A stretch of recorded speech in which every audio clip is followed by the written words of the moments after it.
প্লাবনভূমি। আমরা জানি নদীর মধ্যগতি এবং নিম্নগতিতে ঢাল কম, নুড়ি কাকর বালি পলি নদীতে অনেক বেশি থাকে, অর্থাৎ নদীতে বোঝার পরিমাণ অনেক বেশি থাকে। ফলে নদীতে যখন বন্যা হয় তখন কি হয়, নদীর জল সোজা পথে প্রবাহিত হতে পারে না। তাই দুকূলে অর্থাৎ নদীর দুই তীরে নদীর জল উঠে যায়।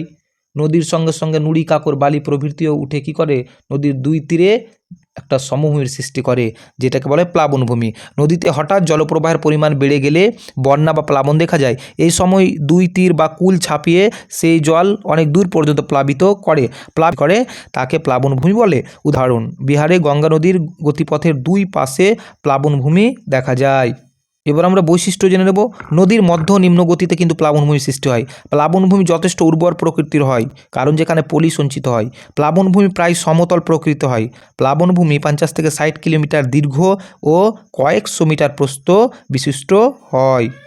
এই চিত্র দেখলে বুঝতে পারবে, নদীতে যখন বন্যা বা প্লাবনের সৃষ্টি হয়েছিল তখন নদীর দুই তীরে নুড়ি কাকর বালি পলি সঞ্চিত হয়ে প্রায় সমতল ভূমি সৃষ্টি করেছে, আর এটাই হচ্ছে প্লাবনভূমি। এবার জেনে নেব স্বাভাবিক বাঁধ। আমরা জানি সমভূমি প্রবাহে ও বদ্বীপ প্রবাহে নদীর গতিবেগ খুবই কম থাকে, ফলে নদীর জলের সঙ্গে বাহিত নুড়ি কাকর বালি নদীর, যেটাকে আমরা বলি স্বাভাবিক বাঁধ। সমভূমি ও বদ্বীপ প্রবাহে নদীর গতিবেগ কম থাকে বলে জলের সঙ্গে বাহিত পলি বালি কাদা প্রভৃতি নদীর দুই তীরে ক্রমশ সঞ্চিত হয়ে যে শৈলশিরা গঠন করে তাকে স্বাভাবিক বাঁধ বলে।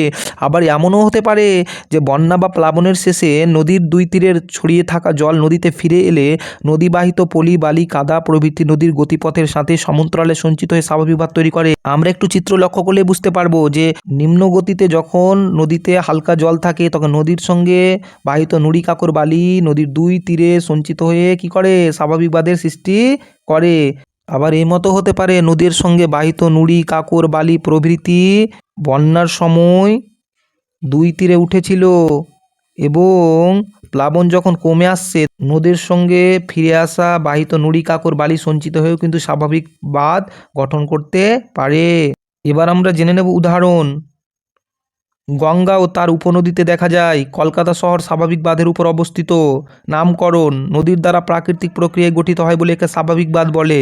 বৈশিষ্ট্য, স্বাভাবিক বাঁধ প্লাবনভূমির চেয়ে 3 থেকে 4 বা 5 মিটার উপরে হয়।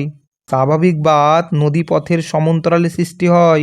স্বাভাবিক বাঁধ বন্যা নিয়ন্ত্রণে সাহায্য করে, অর্থাৎ নদীর জল যদি বেড়ে যায় তাহলে স্বাভাবিক বাঁধ কী করে, নদীর জলকে ভূমির দিকে যেতে বাধা দেয়। স্বাভাবিক বাঁধের পশ্চাতে অনেক সময় জলাভূমি সৃষ্টি হয়। স্বাভাবিক বাঁধের উচ্চতা নদীর দিকে বেশি থাকে এবং অনেক সময় স্বাভাবিক বাঁধের পশ্চাতে অনেক জলাশয় থাকে।